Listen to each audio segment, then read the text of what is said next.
En lisant Apocalypse 21 et 22, nous constatons que maintenant nous sommes parvenus au dénouement avec cette représentation symbolique ou imagée de l'aboutissement des voies de Dieu. Il est assurément très impressionnant et très important de constater qu'en touchant au but et en se voyant accorder une vision de la cité céleste, nous retrouvons systématiquement l'expression l'agneau. À cette reprise, celle-ci apparaît en rapport avec la cité céleste. Tout est fondé sur l'agneau. Celui-ci marque de son empreinte et rehausse toute chose. Quand l'ange dit « Viens ici », il aurait tout aussi bien pu dire « Je te montrerai l'agneau », car tout émane de lui et tout se résume en lui dans la Bible. L'agneau nous ramène au plan initial de Dieu. Un peuple qui répond au cœur et à la pensée de Dieu et c'est l'agneau qui en est le garant. Nous avons maintenant le fruit de son œuvre sous les yeux. Ce peuple est représenté ici par la ville sainte, la nouvelle Jérusalem, et identifié comme étant l'épouse de l'agneau. Il y a un tel amalgame de comparaison que nous sommes obligés de prendre du recul et de nous dire, ma foi, il n'y a qu'un sens à tout cela. Ce peuple se distingue par deux éléments qu'on pourrait retenir en un seul.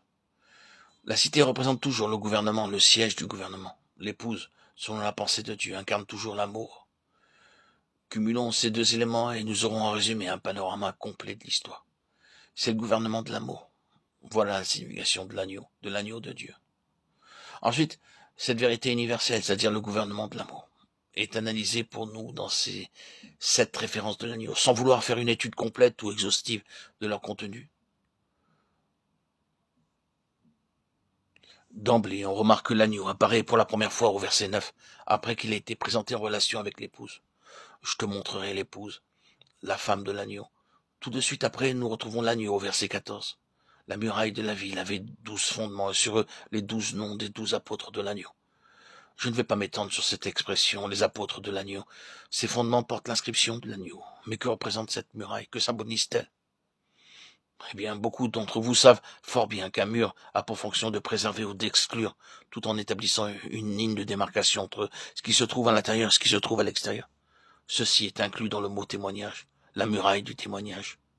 Nous sommes ici en présence d'une grande et haute muraille, et quand on considère les dimensions de la muraille de cette ville, on s'aperçoit qu'elle est d'une étendue et d'une hauteur considérable. Elle représente tout simplement la plénitude de l'amour de Christ. C'est un endroit immense qui contient en son sein d'énormes richesses et qui correspond vraiment, comme nous l'avions déjà dit lors de notre précédente méditation, aux paroles de Paul dans sa lettre aux Éphésiens chapitre 3 versets 18 et 19.